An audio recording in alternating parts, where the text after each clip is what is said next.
घुटना, कंधा या कमर, चाहे जैसा हो दर्द, डॉक्टर ऑर्थो आपको देता है दर्द से पूरी आजादी, एक भरपूर जिंदगी।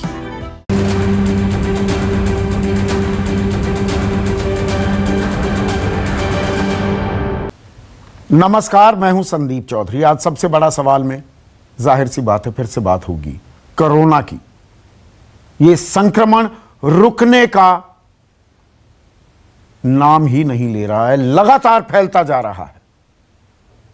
ताजा आंकड़ा आप वाकिफ हैं, लेकिन जो ट्रैक नहीं कर रहे हैं उन्हें भी बता दूं। 2,73,810 मामले, चौथा दिन हो गया है। 2.5 लाख से ज्यादा नए मामले सामने आए हैं। इससे पहले 2 लाख से ऊपर के मामले, 1.5 लाख के ऊपर के मामले लगातार सामने आ रहे थे। ये महीना लगातार आंकड़े बढ़ते जा रहे हैं। 1,619 लोगों की मौत हो गई है। कल ये आंकड़ा 1500 के पार था, आज 1600 से भी ऊपर चला गया है। लेकिन, और ये बड़ा लेकिन है, हमारी रणनीति क्या है कोरोना से लड़ने के लिए? अब आप कहेंगे ये कैसा सवाल है? कॉमन सेंस की बात है। वैक्सीनेशन बढ़ानी पड़ेगी, टीकाकरण युद्ध स्तर पर करना होगा, बेड का प्रबंधन करना होगा, ऑक्सीजन मुहैया कराई जाए, दवाई टाइम पर मिले, जीनोम सीक्वेंसिंग होनी चाहिए। अब आप कहेंगे ये कौन सी चिड़िया का नाम है? ये भी मैं आपको समझाऊंगा। सीरो सर्वे जो होता है ना, कि हमारी आबादी में कितनी घुसपैठ कर ली है इस वायरस ने, किस इलाके में ज्यादा दबदबा है, किस एज ग्रुप में ज्यादा संक्रमण फैल रहा है, मर्दों में ज्यादा है कि औरतों में ज्यादा है, बूढ़ों में ज्यादा है कि अब जवानों को ज्यादा अपनी जद में लेने लगा है यह वायरस। और उसी हिसाब से टेस्टिंग और ट्रेसिंग बहुत जरूरी है। अलग अलग जगहों पर जो ये हॉटस्पॉट्स बने हुए हैं, वहां से कितने लोग ऐसी जगहों पर आए हैं जहां पर अभी संक्रमण ने त्राहिमाम नहीं की है। चुनाव हो रहे हैं, चुनाव तो चल रहे हैं, वो तो रुकेंगे नहीं। वहां कोरोना से कोई नहीं डरता है, कोरोना बल्कि चुनाव से डरता है। कुंभ का मेला प्रतीकात्मक करने की तो बात की गई है, लेकिन लोगों का जमावड़ा वहां पर है, तो वहां से भी तो लोग अलग अलग जगह आ रहे हैं ना। उन्हें ट्रेस कौन करेगा? यह बड़ी कॉमन सेंस की बात है। पर आजकल तवज्जो किस बात पर दी जा रही है? बिस्तर, ऑक्सीजन, वैक्सीनेशन, ये बातें तो अभी होंगी। सब कुछ भविष्य पर छोड़ा गया है कि हां इंतजाम कर रहे हैं, ऑक्सीजन की सप्लाई दुरुस्त हो जाएगी, ऑर्डर दे दिए गए हैं, रेमडेसिविर की प्रोडक्शन को रैंप अप कर दिया गया है। तब तक के लिए भुगतो, तब तक के लिए आम आदमी भुगते, और तब तक के लिए लॉकडाउन लगाया जा रहा है। अब लॉकडाउन से चेन टूटती है। लॉकडाउन पर हमने पिछले साल भी बहुत बातें की थी। चेन तोड़ने का एक तरीका है। सबसे पहले जब लॉकडाउन लगाया गया तब कहा गया कि जान है तो जहान है, जिंदा बचेंगे तो धंधा भी कर लेंगे, कारोबार भी कर लेंगे, रोजगार कर लेंगे, नौकरी कर लेंगे। पहले जान बचाना जरूरी है। धीरे धीरे बात जहान पर भी आई कि रोजी रोटी भी तो चलानी है। फिर जान और जहान के बीच एक टाइट रोप वॉक की हमने, कि दोनों चीजें करनी है। लेकिन इस वक्त हमारा रिस्पॉन्स क्या है, हमारी प्रतिक्रिया क्या है? लॉकडाउन एक ऐसा शब्द हो गया है, नहीं नहीं नहीं नहीं, धंधा बैठ जाएगा, अर्थव्यवस्था फिर से वही 23.9% का गोता खा जाएगी। तो जो ये लॉकडाउन की बिल्ली है, इसके गले में कोई घंटी बांधने को तैयार नहीं। अलग अलग जगह अलग अलग कार्रवाई की जा रही है। मैं 2 कार्रवाई आपको बताता हूं। एक तो दिल्ली में, आप जानते ही हैं, राजधानी दिल्ली में 6 दिन का लॉकडाउन लगा दिया गया है, क्योंकि बेड की कमी है। ये कल मैंने मुख्यमंत्री अरविंद केजरीवाल का बयान आपको सुनवाया। दवाइयों की कमी है, तो संक्रमण को कहीं ना कहीं तोड़ना है, थोड़ा रिस्पाइट मिले, हमारी व्यवस्था को भी थोड़ा सांस लेने की फुर्सत मिले, ताकि मरीजों के लिए बंदोबस्त किया जा सके। उधर उत्तर प्रदेश में, जहां मैं बैठा हूं, नोएडा में, उत्तर प्रदेश का हिस्सा है, उत्तर प्रदेश में अभी अभी हमने ब्रेकिंग न्यूज भी चलाई। उत्तर प्रदेश सरकार ने साफ कर दिया है कि लॉकडाउन नहीं लगाया जाएगा, और यह तब जबकि इलाहाबाद हाईकोर्ट ने जबरदस्त फटकार लगाते हुए उत्तर प्रदेश सरकार को 5 शहरों में लॉकडाउन लगाने का निर्देश दे दिया है। लखनऊ, राजधानी लखनऊ में, कानपुर, प्रयागराज, गोरखपुर और वाराणसी, बनारस में लॉकडाउन लगाया जाएगा। 26 अप्रैल तक के लिए यह निर्देश जारी कर दिए हैं हाई कोर्ट ने, और कहा है कि सिवाय जरूरी सेवाओं के सब कुछ बंद कीजिए। तो असमंजस का आलम देखिए। राजधानी दिल्ली में दिल्ली सरकार लॉकडाउन लगाती है, उत्तर प्रदेश सरकार कहती है, और उत्तर प्रदेश, नोएडा जहां मैं बैठा हूं या गाजियाबाद, ये इलाके सटे हुए हैं दिल्ली से, यहां लॉकडाउन नहीं लगेगा। लेकिन 5 शहरों में लॉकडाउन लगाया जा रहा है, वो उच्च न्यायालय के आदेश पर, निर्देश पर। और पूरे देश में लॉकडाउन लगे या ना लगे, इस पर गृह मंत्री अमित शाह ने एक ट्वीट किया है। गृह मंत्री क्या कहते हैं, वो ट्वीट चलाइए। विगत कुछ महीनों में हमने कोरोना संबंधित सभी प्रतिबंध लगाने के अधिकार राज्य को दिए हैं, क्योंकि आज हर राज्य की स्थिति एक सी नहीं है। इसीलिए कोरोना से लड़ने के लिए हर राज्य को अपने यहां की स्थिति के हिसाब से खुद निर्णय लेने होंगे, और केंद्र सरकार उनकी पूरी मदद करेगी। हर राज्य की स्थिति एक जैसी नहीं है। पिछले साल हर राज्य में स्थिति एक जैसी थी, जब 519 केसेस पर देश में 24 मार्च को कंप्लीट लॉकडाउन की घोषणा कर दी गई थी। एक एपिडेमिक एक्ट है, डिजास्टर मैनेजमेंट एक्ट है, उनका हवाला देते हुए केंद्र ने बागडोर संभाली थी पूरे देश की, और संभालनी चाहिए थी। इसकी पूरी दुनिया में तारीफ भी की गई। हम छोटा मोटा मुल्क नहीं है, हमारे अंदर 20-30 मुल्क समा सकते हैं, हम इतने बड़े हैं, 130 करोड़ के देश हैं। तो सरकार ने लॉकडाउन लगाया, पहला, दूसरा, तीसरा, फिर जहान की बातें आई तो अनलॉक भी किया गया। वो हमारे पास एक सबक भी है, सीख भी है, पास्ट एक्सपीरियंस है। लेकिन अब हर राज्य की स्थिति अलग नहीं है, तो राज्य अपने हिसाब से करे। तो एक राज्य में लॉकडाउन है, उससे सटा हुआ राज्य है, वहां पर सब कुछ खुला हुआ है। यह हमारा रिस्पॉन्स है, और बात यही नहीं थमती है। जो मैंने कहा ना, कॉमन सेंस की बातें हैं।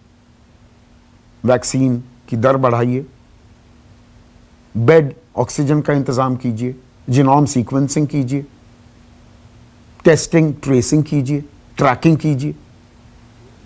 और ये हम कर सकते थे, लेकिन 2 महीने पहले तक हम ताल ठोक रहे थे कि देखिए हमने कोरोना को भगा दिया, और अपने ही देश नहीं पूरी दुनिया का जिम्मा मानो हमने ले लिया है। हम दुनिया को कोरोना मुक्त बनाने की राह पर चले थे, हम वैक्सीन भी बांट रहे थे बाकी देशों को। लेकिन हम जानकर अनजान बने हुए थे क्या इस खतरे से, दूसरी लहर से। और ये मैं क्यों कह रहा हूं, एक चीज होती है सीरो सर्वे, कि संक्रमण कितना फैला है, कितनी आबादी को अपनी जद में लिया है, वो अफेक्टेड हैं, एसिम्प्टोमेटिक हैं, सिम्प्टोमेटिक हैं, वो अलग चीज है। बहुत से लोगों को संक्रमण हो भी गया, लेकिन कोई लक्षण नहीं दिखाई दिए।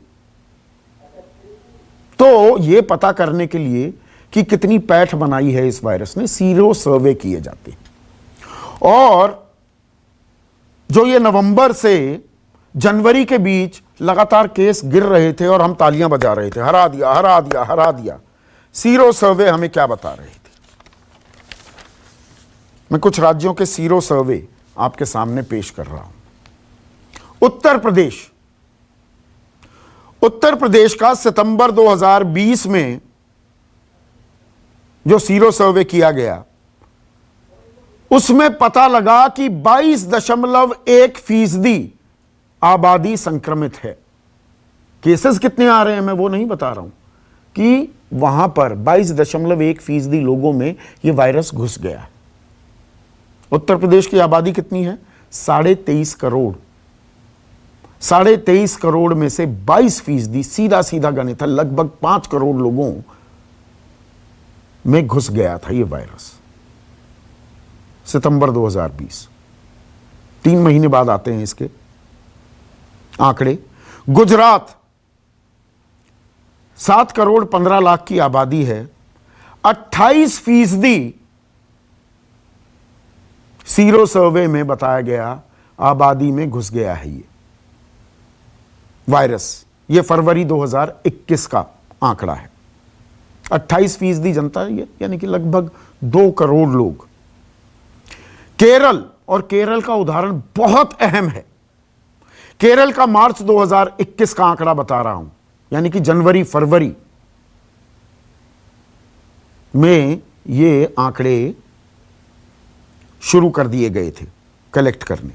10.76%, यानी कि 11.5% संक्रमण फैल चुका था। 3.5 करोड़ की आबादी है, मोटा मोटा 35 लाख लगा लीजिए।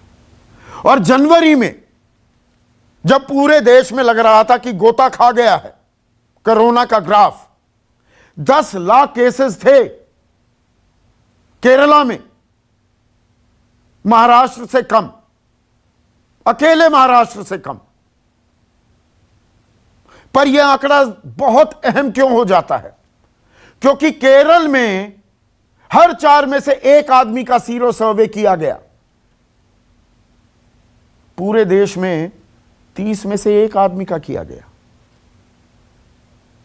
तो केरला हमें बता रहा था, तैयार रहो, मुस्तैद रहो, सावधान रहो, तैयारी कर लो, बिस्तरों की तादाद बढ़ा दो, ऑक्सीजन मुहैया करवा लो, वैक्सीनेशन की जो प्रक्रिया है उसमें तेजी लाइए। रेमडेसिविर, जिसका उत्पादन पर लगभग एक रोक लग गई थी, उत्पादन युद्ध स्तर पर फिर से शुरू कर दो। आप कहेंगे चिल्ला क्यों रहे हो? मैं चिल्ला नहीं रहा हूं। ये आंकड़े, केरल का ये उदाहरण हमारी व्यवस्था को, हमारी सरकारों को चीख चीख कर बता रहा था, तैयार रहिए, मुस्तैद रहिए, कोरोना फिर से अटैक करने वाला है। लेकिन हम तैयार नहीं थे। हम तो लोकतंत्र का मेला और आस्था के मेले की तैयारियों में लग गए थे और सड़कों पर घूमने लगे थे और झूमने लगे थे। और वो मैंने कहा ना, इस्तेमाल किया था अंग्रेजी का वो phrase, the chickens have come home to roost. अब आ गया है कोरोना फिर से संक्रमण देने। ऐसे में आज का सबसे बड़ा सवाल, लॉकडाउन के गले में घंटी कौन बांधेगा? हमारे पास इमरजेंसी के प्रावधान हैं। मैंने आपको अनुच्छेद 21 का हवाला दिया था, right to life and personal liberty. उसमें डॉक्टर्स असिस्टेंस भी शामिल है। यह हमारा मूल अधिकार है, फंडामेंटल राइट है। तो चेन तोड़नी पड़ेगी ना, तभी ये डिमांड और सप्लाई का जो गैप है उसको भर पाएंगे। और खतरे को जानकर भी अनजान बने रहे हम। चर्चा में मेरे साथ बीजेपी के राष्ट्रीय प्रवक्ता राजीव जेटली, और मैं यहां पर बता दूं, राजीव जेटली ने बड़ी मदद भी की है। कुछ लोगों के फोन आए और मैंने मदद मांगी राजीव से और राजीव ने मदद की। आज की तारीख में ये एक दूसरे को फोन करना, मदद की गुहार लगाना, मदद की गुजारिश करना, ये एक न्यू नॉर्मल हो गया है। पर राजीव ने बहुत मदद की, ये मैं शुरुआत में ही कह रहा हूं। राष्ट्रीय प्रवक्ता कांग्रेस की अलका लांबा मेरे साथ हैं। आम आदमी पार्टी के युवा चेहरा, उनके प्रवक्ता, उनके विधायक राघव चड्ढा और 2 experts, doctor Sunil Singh JDU के राष्ट्रीय प्रवक्ता भी मेरे साथ जुड़ेंगे, एनडीए के अहम घटक हैं। मेरे साथ doctor Raman R Gangakhedkar, head scientist थे ICMR, Indian council for medical research के, और डॉक्टर धीरज कौल न्यूयॉर्क से, अमेरिका से मेरे साथ जुड़ गए हैं। अमेरिका में वो किस तरह से कोरोना से निपट रहे हैं और जो ये सीरो सर्वे, जो मैं डेटा की बात कर रहा हूं, डेटा का उन्होंने इस्तेमाल कैसे किया था, ये मैं जानना चाहूंगा। लेकिन डॉक्टर गंगाखेडकर, जो ये डेटा हैं, और आईसीएमआर ने भी कुछ सीरो सर्वेज कराए, राष्ट्रीय स्तर पर 3, क्षेत्रीय नगर स्तर पर 14 और 20 स्थानीय सर्वे। हमारे ये सर्वेक्षण बता रहे थे हमें कोरोना नहीं जा रहा है, तैयार रहिए, मुस्तैद रहिए। अगर मैं साइंटिस्ट नहीं हूं, पर जो मैंने रिसर्च की है, मैं उसके आधार पर आपके एक्सपर्ट कमेंट्स चाहूंगा। The writing was there for us to see on the wall. ये तो सही है कि ज्यादा पॉपुलेशन जो थी वो वल्नरेबल करके, कि जिसको एक्सपोजर नहीं हुआ है, तो वो तो रिस्क कभी भी थी। और जब पहली वेव खत्म हो जाती है, तो जो थर्ड सीरो सर्वे में हुआ था, उसमें हमको एक समझ आता है कि अपने देश में फर्स्ट वेव में हर जगह, हर स्टेट में हमारे सीड्स जो हैं कोरोना वायरस के, यानी जो केसेस होते हैं, वो वहाँ वहाँ हो चुके हैं। तो ये विषाणु कहीं ना कहीं तो छुपा हुआ रहेगा। एसिम्प्टोमेटिक इन्फेक्शन जो रहते हैं, उससे वो दूसरों के शरीर में जाने की कोशिश करता रहेगा। इसलिए हम लोग बार बार बोलते थे कि आप वो 20% हुए, 22% हुए करके जो थर्ड सीरो सर्वे में बोल रहे थे, उससे हर्ड इम्यूनिटी से हम दूर है करके बोलते थे, क्योंकि ज्यादा पॉपुलेशन ये वल्नरेबल है। और इसीलिए जो युवा वर्ग है, जो जवान लोग हैं, उनमें भी ये सर्वेक्षण साफ इंडिकेट कर रहा था युवाओं पर अगला टारगेट होने वाला है इस वायरस का। गलत रीडिंग तो नहीं है मेरी सर? नहीं, गलत नहीं। तो हमने तैयारियां क्या की? हम तो ताल ठोकने लगे कि जीत गए हम कोरोना से। नवंबर से जनवरी केसेस डिप हुए, हम भूल गए कोरोना को, हम भूल गए हमें बिस्तरों का और इंतजाम करना पड़ेगा, अभी ऑक्सीजन की किल्लत का सामना करना पड़ेगा, दवाइयों की कमी का सामना अब हमें करना पड़ेगा, ये हम भूल गए।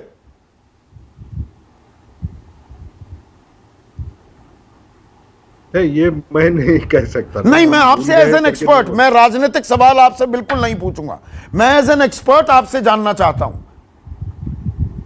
नहीं, ये साइंस के आधार पे अगर मुझे कुछ बोलना है तो मैं एक ही बोलूंगा, जब भी कोई बीमारी, उसके खिलाफ, जैसे महामारी है, उसके खिलाफ अगर हमको जीतना है, तो उसको हम जब वो कम होना शुरू होती है, तो हमारे इंटरवेंशन मेजर्स ये कम नहीं करना है, ये बढ़ाना होता है। हाँ, नहीं तो वो एलिमिनेशन के तरफ हम जा नहीं सकते। और जो इन्फेक्शियस डिसीजेस होते हैं, वो ज्योग्राफिक बाउंड्रीज उसको मानते नहीं। अगर हमारे इर्द गिर्द या कई देशों में अगर ये बीमारी अभी भी दिखती हुई होगी, तो वो हमारे यहाँ कभी भी आ सकती है, ये हमने समझना बहुत ज़रूरी था।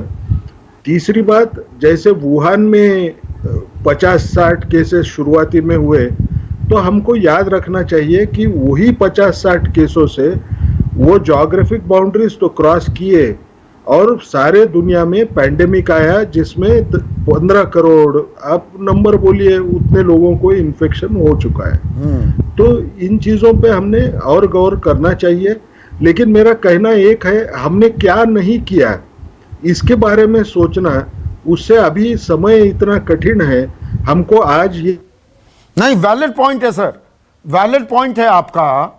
लेकिन इसी में ही अब जो मैं कह रहा था, कॉमन सेंस की बात है, जो 4 T's थे doctor Gangakhedkar, testing, tracing, tracking, treatment, हम इन 4 T's को भूल गए। मैं बिल्कुल मौजूदा वक्त पर आ रहा हूं, बिल्कुल वाजिब बात है आपकी। टेस्टिंग तो कम हो ही रही है, लाइन में लगे हुए हैं लोग, पर जो ये ट्रेसिंग और ट्रैकिंग है हम कर भी रहे हैं क्या? पिछले साल हमने की। आज की तारीख में जिस सोसाइटी में मैं रह रहा हूं 40 लोग कोरोना पॉजिटिव हैं, पर वो कहां से लेकर आए, वो कहां कहां गए थे, वो ट्रैकिंग ट्रेसिंग हो रही है क्या?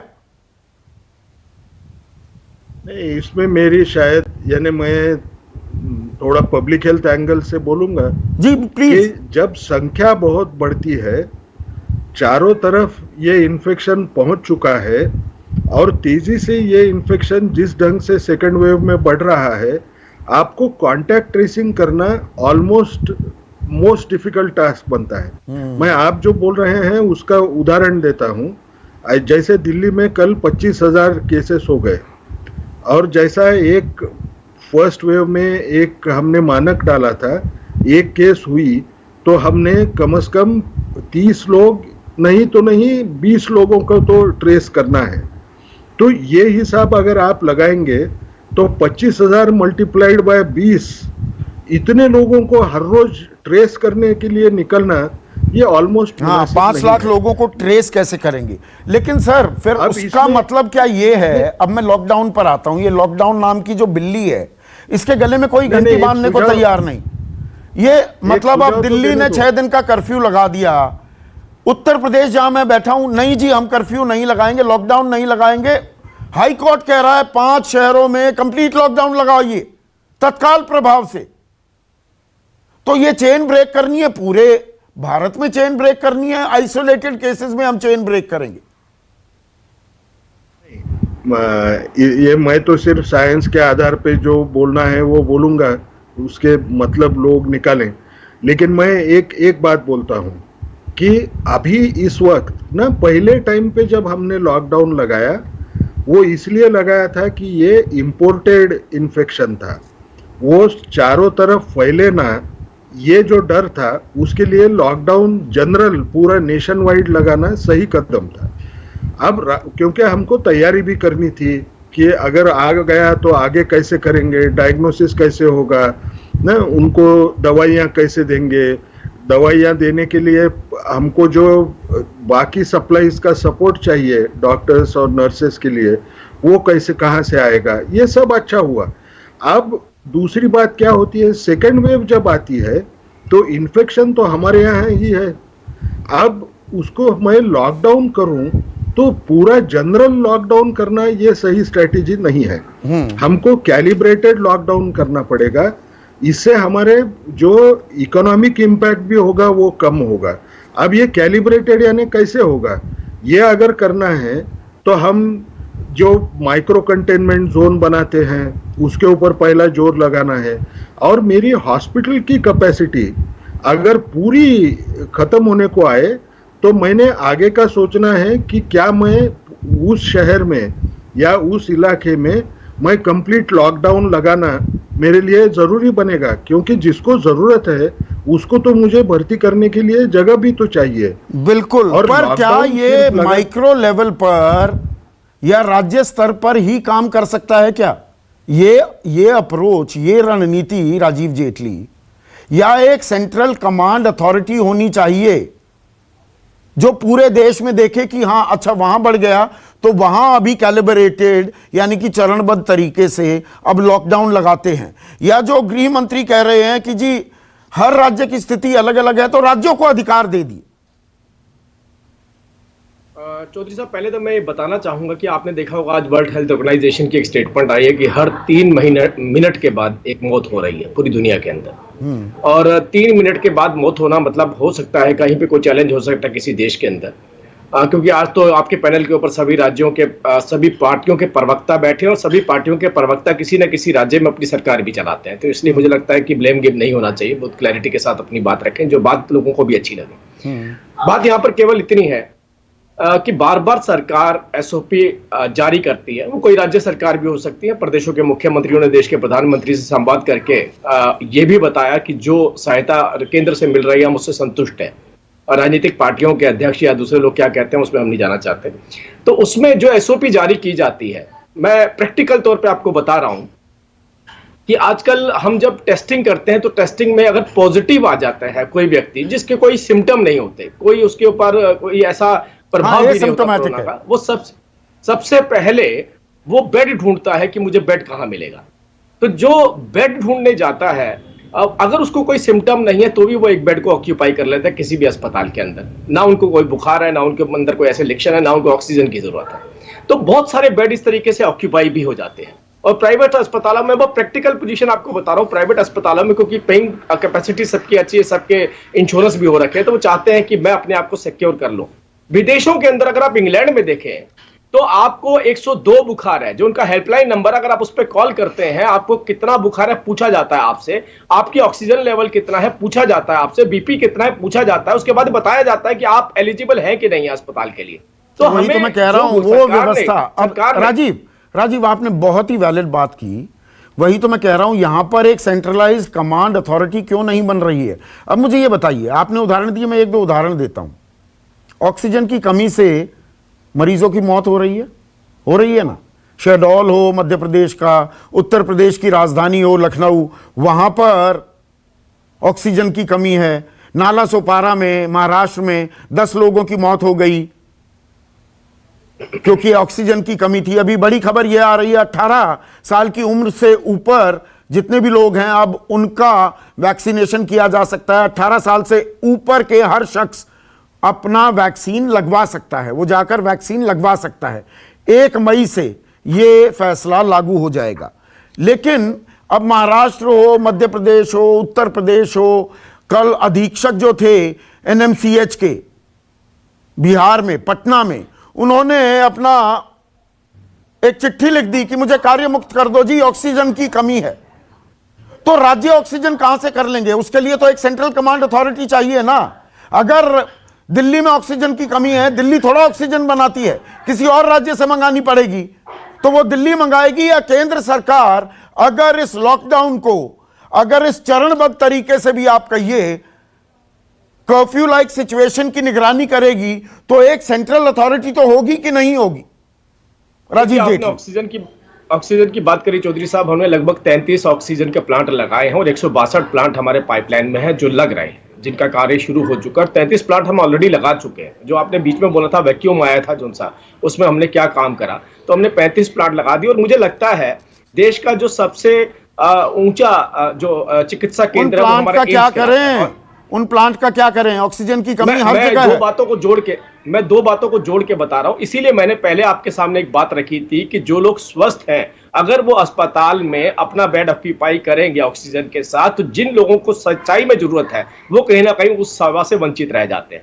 दूसरी बात, अब ये बात आती है कि हमें सबसे जो प्रतिष्ठित, जो सबसे ऑथेंटिक हमारा रिसर्च सेंटर है वो एम्स है, ऑल इंडिया मेडिकल साइंस।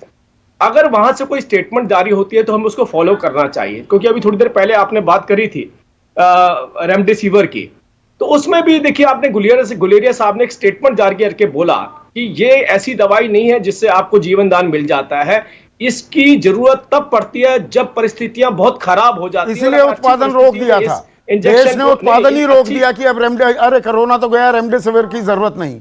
आज की तारीख में आपने रेट भी घटा दिए, 899 रुपए का भी टीका मिलेगा, पर वो मिलता कहां है? लोग 25-25, 30-30, 40-40 हजार रुपए एक इंजेक्शन के लिए देने को तैयार हैं। कालाबाजारी चल रही है। देखिए, इस कालाबाजारी पे मैं विभिन्न राज्यों के अंदर मैं खुद देख रहा हूं। मैं हरियाणा की बात करूं, उत्तर प्रदेश की बात करूं, बहुत सारे अधिकारी सस्पेंड भी किए हैं जो कहीं ना कहीं कालाबाजारी करते हुए। कुछ ऐसे लोग भी थे जो इस मार्केट के अंदर एंगेज थे, उनके खिलाफ भी कड़े एक्शन लिए गए हैं। एक सरकार की तरफ से जो सुविधा देनी है, सरकार की तरफ से जो चिकित्सा प्रणाली तय की गई है और जो दी जा रही है, उसमें कहीं कोई ढिलाई नहीं बरती जा रही। मैं फिर से एक आग्रह करूंगा, क्योंकि एक ऐसा सब्जेक्ट नहीं, जिम्मेदारी किसी को, देखिए राजीव, मेरा सवाल यह है, किसी को देश की रणनीति की बागडोर संभालनी होगी ना, कि कोरोना की ये रणनीति है, या 28 राज्य हैं, 8 केंद्र शासित प्रदेश हैं, जी आप अपना अपना संभाल लो। ऐसा होता लग रहा है ना कि भैया अपना हर राज्य अपने आप को संभाल ले। नहीं, मैं अभी संदीप जी, मैं लगभग 2-1.5 महीना कोलकाता में लगा के आया हूं। मैं खुद आपको पर्सनल एक्सपीरियंस शेयर कर रहा हूं अपना। मैं कोलकाता में मैं डिहाइड्रेट हो गया था और मैं एक अस्पताल में जाना पड़ा मुझे, प्राइवेट अस्पताल जो कि बिरला का बहुत प्रतिष्ठित अस्पताल था। वहां पे उसके अंदर जब मैं गया तो मुझे वो सुविधा नहीं मिली वहां पे। मुझे ड्रिप की फैसिलिटी बड़ी मुश्किल से वहां पर चैलेंजिंग तरीके से मिली उस टाइम पे ये कोरोना का इतना महामारी वाला फेस नहीं आया था। तो मैं सोच रहा था कि अगर वेस्ट बंगाल के अंदर ऐसी परिस्थितियां पैदा हो गई तो कैसे सर्वाइवल होगा। अब देश के जो केंद्र की तरफ से आपको इंजेक्शन दिए जाते हैं, आपको लगभग 43 लाख इंजेक्शन दिए जाते हैं, 13 लाख आपके सरप्लस में पड़े होते हैं, आप उसका वैक्सीनेशन नहीं करते हैं अगर, तो वो चैलेंज भी वो स्टेट गवर्नमेंट की रिस्पॉन्सिबिलिटी होती है। इसलिए डेमोग्राफी स्टेट गवर्नमेंट ज्यादा वही तो सवाल पूछ रहा हूं, मेरी जरूरतें क्या है। राघव चड्ढा, अब आप लोगों ने दिल्ली में 6 दिन का कर्फ्यू लगा दिया गया है, ये केंद्र सरकार के साथ सलाह मशवरा के बाद किया गया या दरअसल अब राज्यों को यह जिम्मेदारी दे दी गई है कि आप अपने राज्यों को खुद संभालें? कोई समन्वय है क्या? ये सोची समझी रणनीति सलाह मशवरे के साथ आम सहमति के साथ ये फैसले लिए जा रहे हैं क्या राघव चड्ढा? संदीप जी, आधे घंटे से मैं अपनी बारी की इंतजार कर रहा था, थोड़ा समय दीजिएगा अपनी। बिल्कुल समय दूंगा। और ये एको आ रहा है, पहले इसको ठीक करा दीजिए। हाँ, एको ठीक कीजिए पीसीआर जी। देखिए, ऐसा है, हर राज्य के, हर देश की हेल्थ इंफ्रास्ट्रक्चर की एक सीमा होती है। विकसित से विकसित देश, विकसित से विकसित शहर की, सबकी अपनी एक सीमा होती है। और जब आप उस सीमा के नजदीक पहुंच जाएं और आपका पूरा हेल्थ केयर इंफ्रास्ट्रक्चर जो है वो ओवरवेल्म हो जाए, भरने की कगार पे आ जाए, तो कुछ ऐसे एक्स्ट्रा ऑर्डिनरी कदम उठाने पड़ते हैं जिससे कोरोना की रफ्तार पर एकदम लगाम लगाई जाए, ब्रेक लगाई जाए और उस रोकथाम किया जाए।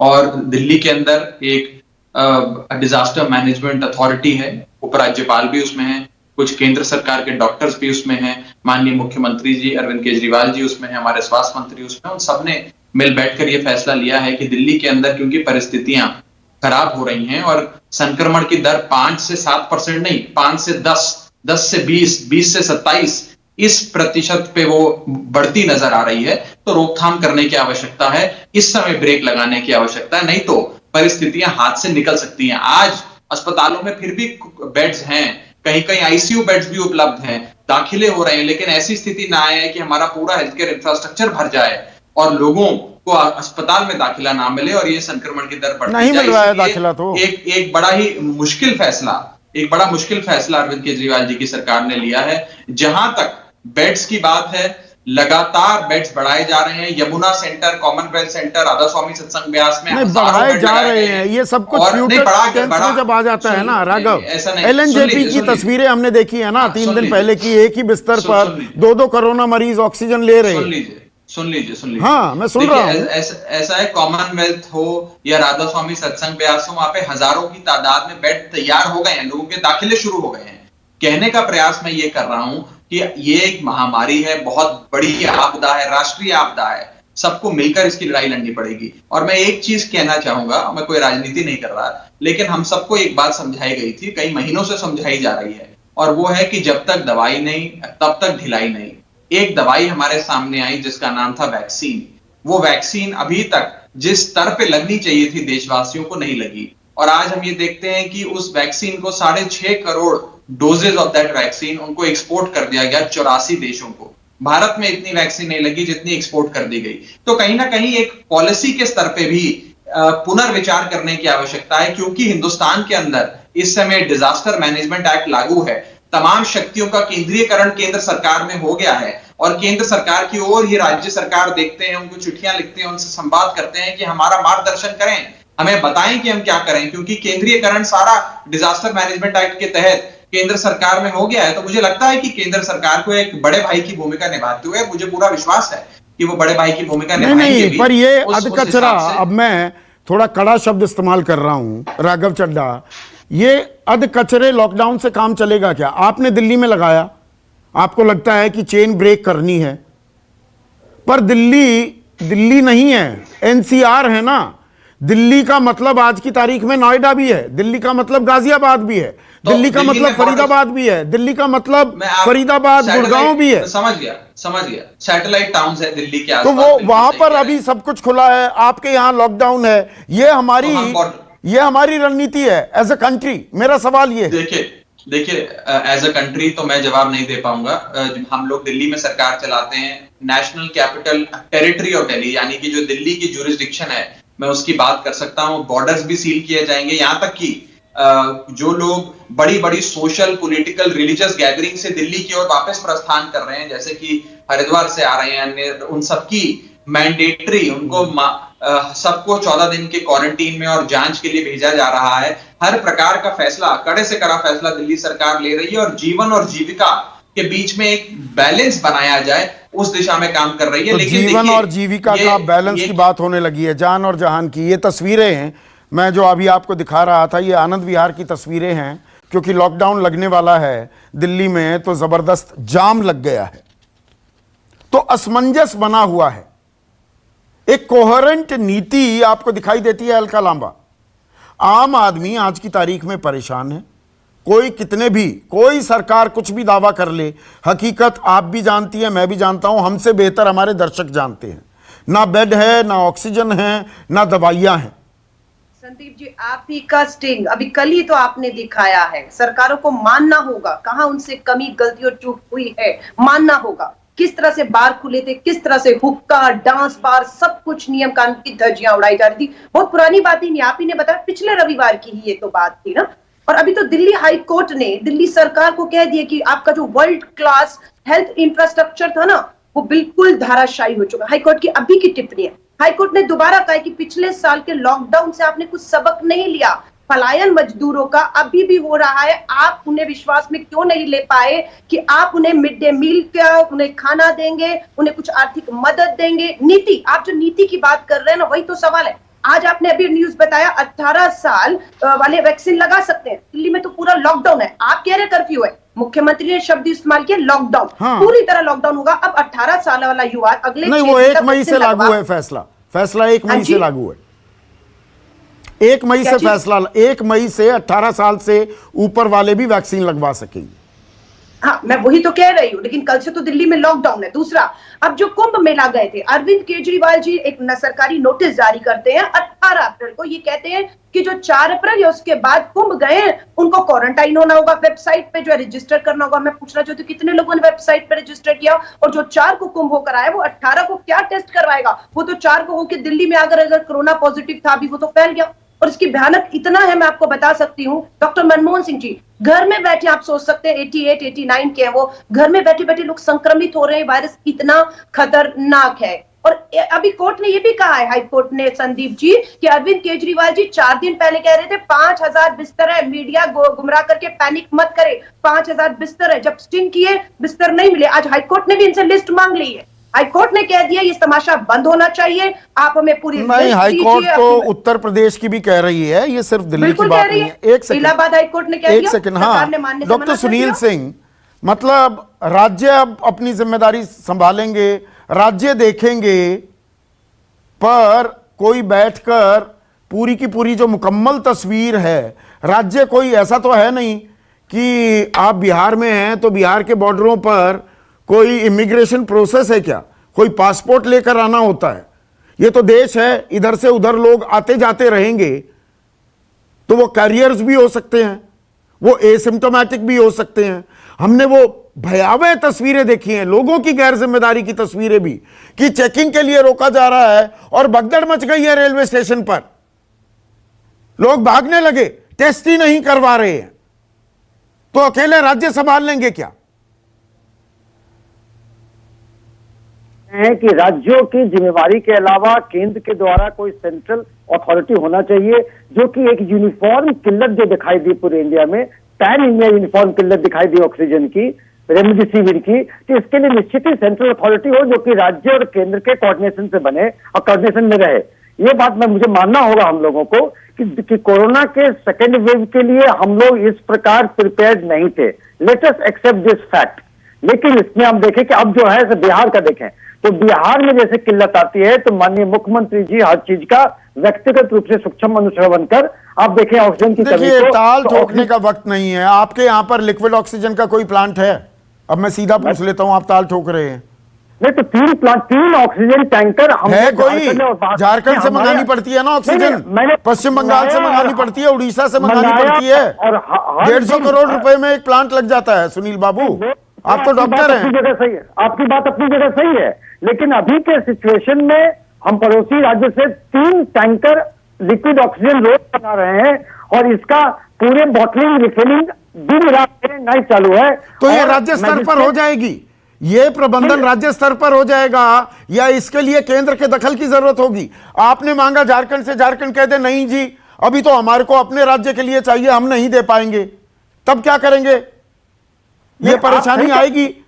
अकेले राज्य संभाल सकते हैं क्या? मैं निश्चित आपकी बात से मैं वाकिफ रखता हूं कि एक सेंट्रल कमांडिंग न भी हो तो कोऑर्डिनेटिंग एजेंसी हो जो बाकी अन्य राज्यों के साथ मिलकर इस बात को सुनिश्चित करे कि राज्यों को क्या परेशानी आ रही है ऑक्सीजन में, राज्यों को क्या परेशानी आ रही है रेमडेसिविर में, और उसका यूनिफॉर्म डिस्ट्रीब्यूशन हो, निश्चित ही है ये जरूरी है। अब लॉकडाउन की बात अगर राज्यों पर छोड़ दी जाए, आपका कहना सही है कि अपने राज्य में किए और हमने अपने बाउंड्री के उधर लॉकडाउन नहीं रहा कि कोई मायने नहीं रहेंगी, लेकिन हम अभी के समय में जबकि हम कम्युनिटी स्प्रेड में हैं और वायरस यहाँ प्री एग्जिस्टिंग है, तो माइक्रो लेवल पर कंटेनमेंट जोन, जुडिशियस लॉकडाउन, आप ब्लैंकेट लॉकडाउन लगाने की जरूरत मेरी समझ से नहीं है।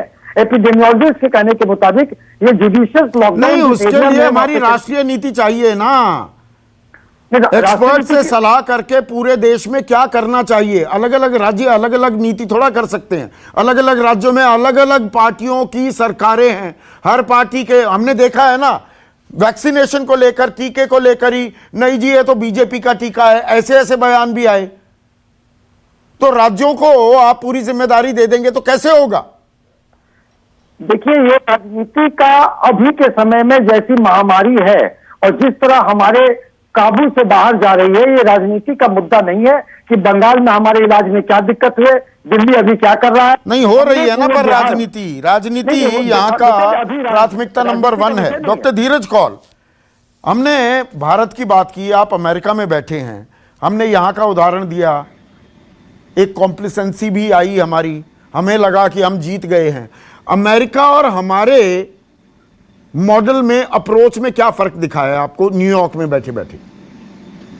नमस्कार Sandeep ji, thank you for having me on the show. Unfortunately actually थोड़ा मैं फ्लाइट्स के बीच में हूँ, तो अगर डिस्कनेक्ट हो जाए तो क्षमा कीजिएगा, लेकिन बहुत इंपॉर्टेंट आपने मुद्दा रेज किया है और मुझे लगता है सेंट्रल कमांड इज एसेंशियल, जिसमें स्टेट और सेंटर कोऑर्डिनेट करेंगी, स्टार्टिंग फ्रॉम टेस्टिंग जो इंडिया में अनफॉर्चुनेटली बहुत लो है, और आरटीपीसीआर जो एसेंशियल टूल है उसकी सेंसिटिविटी भी लो हो गई है, शायद जिस वजह से वो स्वाब कलेक्ट कर रहे हैं। तो लोगों को ट्रेन करने की जरूरत है कि testing testing testing very very important, और सेंट्रल कमांड का होना भी बहुत जरूरी है, और साथ में एसेंशियल मेडिकेशन जो लाइफ सेविंग है जैसे ऑक्सीजन हो गया, even things like common antibiotics, paracetamol, ये सब चीज़ें बहुत ज़रूरी है। और ये जानना ज़रूरी है कि लोगों को होर्डिंग से बचना चाहिए। जो माइल्ड सिम्टोमेटिक पेशेंट्स हैं उनको बिल्कुल दवाइयाँ विदाउट डॉक्टर प्रिस्क्रिप्शन नहीं लें और हॉस्पिटल ना जाए अननेसेसरी, उससे भी स्ट्रेन बढ़ता है इंफ्रास्ट्रक्चर के ऊपर। तो राज्य और सेंट्रल गवर्नमेंट दोनों को साथ मिलकर काम करना है। और मिसेस लांबा यहाँ बैठी हैं, हमने ये वार्निंग 3 महीने पहले दी थी about a ticking time bomb because of social protest and rallies. तो आप उसके रिजल्ट अब देख रहे हैं, उसके रिजल्ट्स देख रहे हैं। थोड़ा आज आपके ऑडियो में थोड़ी सी दिक्कत आ रही है, मैं और वक्त देना चाह रहा था। आखिरी सवाल, राजीव जेटली, राघव चड्ढा और अलका, छोटा छोटा रिस्पांस चाहूंगा। राजनीति से अब परे हटकर, हमारी जो फैसिनेशन है राजनीति को लेकर, उससे हटकर सबको साथ मिलकर बैठना होगा कि नहीं बैठना होगा? राजीव। बिल्कुल, अगर हम कहीं पर भी 1% भी राजनीति कर जाते हैं इसके ऊपर, तो मुझे लगता है कि हम पूरी तरह से बेईमान है, औरों के प्रति नहीं, अपने प्रति बेईमान है। हम अपने प्रति ही अकाउंटेबल नहीं है, क्योंकि जब हम इस बीमारी की बात कर रहे हैं तो ये हमसे खुद से भी जुड़ी हुई है। ये ऐसी चीज नहीं है जिसमें आप सोचे कि मैं अमीर हो जाऊंगा, अगर कोई गरीब होता है तो होने दीजिए, उसके कोई फर्क नहीं पड़ता। अरे ये तो आपके घर तक भी आनी है, तो इसलिए ये लड़ाई तो मिलकर के ही लड़नी पड़ेगी। इस लड़ाई में अगर राजनीति कहीं पर भी, राजनीतिक बयानबाजी भी कहीं होती है, तो सीधा सीधा इसका मतलब है कि हम इसको लेकर के गंभीर और सीरियस नहीं है। तो हम आगे हाथ जोड़कर आग्रह करेंगे, कोई भी राजनीतिक पार्टी को ना हो, क्योंकि अभी थोड़ी देर पहले आपने ऑक्सीजन की बात करी थी। मैं सुनील सिंह जी की नॉलेज में डाल दूं कि बिहार के अंदर 2 ऑक्सीजन प्लांट लगाए गए हैं और पूरे देश के अंदर 33 प्लांट ऑलरेडी शुरू करवा दिए गए हैं। हाँ, वो लगाए गए हैं, वो काम नहीं कर रहे हैं अभी, लगाए गए कह दिया गया है, अभी चल रहा है वहां पर काम। कोई लिक्विड ऑक्सीजन नहीं मिल रही है बिहार में। राघव, पर राजनीति को तिलांजलि देनी होगी थोड़ी देर के लिए, अगर कोरोना को हराना है तो। जी, जाहिर सी बात है देनी होगी। और पिछली बार भी आपने देखा कि भारतीय जनता पार्टी के साथ आम आदमी पार्टी के कई वैचारिक मतभेद हैं, लेकिन हम लोगों ने लगातार देश के गृह मंत्री, देश के प्रधानमंत्री, भारत सरकार के साथ कंधे से कंधा मिलाकर माननीय मुख्यमंत्री अरविंद केजरीवाल जी ने काम किया और एक मॉडल ऐसा सामने रखा कि उस मॉडल की चर्चा देश भर में हुई। केंद्र सरकार ने तारीफ करी, अन्य राज्य सरकारों ने दिल्ली मॉडल की तारीफ करी और मुझे लगता है कि दिल्ली एक बार फिर से इस लड़ाई को जरूर जीतेगा। दिल्ली वाले सब मिलकर जीतेंगे। राजनीति अवश्य आपने बिल्कुल सही कहा नहीं होनी चाहिए, लेकिन साथ ही साथ अगर कोई सवाल सरकार से पूछे जाएं, नहीं सवाल तो पूछे जाएंगे। पूछे तो अगर व्यवस्था में कमजोरियां होंगी, मैंने पहले भी कहा हम रफू करने के लिए थोड़ा बैठे हैं, खामियां जो हैं व्यवस्था में वो उजागर की जाएंगी। सरकार हम चुनते हैं, हमारी प्रतिनिधि है ना सरकार, हमने वोट दिया है, तो वो सवाल तो पूछे जाएंगे, पर सवाल में राजनीति हावी ना हो। अलका, क्या आज की तारीख में ये वक्त का तकाजा है? बिल्कुल। देखिए, राष्ट्रीय स्तर पर वो कांग्रेस प्रधानमंत्री जी को और दिल्ली के मुख्यमंत्री को प्रदेश अध्यक्ष लेकर सर्वदलीय बैठक बुलाइए, जो सहयोग बन पाता हो लीजिए हमसे, हम तैयार हैं। हमारा युवा कांग्रेस, आप खुद इस बात के गवाह, किस तरीके से लोगों को मदद कर रहा है। दूसरा, कुछ सांसदों ने यह भी निवेदन किया है कि प्रधानमंत्री जी पार्लियामेंट का विशेष सत्र बुलाएं, ताकि देश की जो हालात है वो पार्लियामेंट में चर्चा करके जो जहां जिसको मदद पहुंचनी है वो मिल पाए। तीसरी और अंतिम बात, राहुल गांधी जी के फैसले के बाद ममता बनर्जी लेफ्ट और नवीन पटनायक जी ने फैसला कर लिया है, वो अपने सारे चुनावी प्रचार जनसभा रोड शो पे विराम लगाते हैं। अब तीसरा हम निवेदन करेंगे हाथ जोड़कर इस देश की तरफ से, देश के प्रधानमंत्री, देश के गृह मंत्री भी उदाहरण पेश करें, छोड़ दें चुनाव। सुनील सिंह 20 सेकंड है, एक हो जाइए, हाँ, सबको एक लीजिए। अब कोरोना से लड़ें, राजनीतिक लड़ाई, चुनाव तो लड़ते रहेंगे, चुनाव खत्म नहीं होंगे, हजारों चुनाव देखें, हजारों और आएंगे। ये महामारी एक सदी में आई है, ये 1918 के बाद ऐसी महामारी। निश्चित ही ये संदेश तो बहुत महत्वपूर्ण है, और एक और संदेश होना चाहिए, जैसे वैक्सीनेशन सेंटर्स पे भी जो कॉन्ग्रेगेशन हो रहे हैं, लोग आ रहे हैं, उसमें भी बीमारी का फैलाव ना हो, इसको भी वैक्सीन सेंटर के लोग सुनिश्चित करें, क्योंकि हर जगह वैक्सीन सेंटर्स है, सभी जगह सोशल डिस्टेंसिंग हो, वहां पे सैनिटाइजेशन हो, ये सब भी देखना जरूरी है। बिल्कुल, थाली बजाने का वक्त जा चुका है और ताल ठोकने का भी वक्त नहीं है। वक्त बहुत बुरा है और सारी सरकारों को मिलकर हमारी व्यवस्था को दुरुस्त करने की जरूरत है। इसमें वक्त लगेगा, कठिन रहा है, पर यह करना होगा। नमस्कार। खास जड़ी बूटियों से बना पेट सफा आयुर्वेदिक चूर्ण आज ही ले आएं। पेट सफा पहली रात से ही असर दिखाता है और इसकी आदत भी नहीं पड़ती। पेट सफा, हर रोग दफा।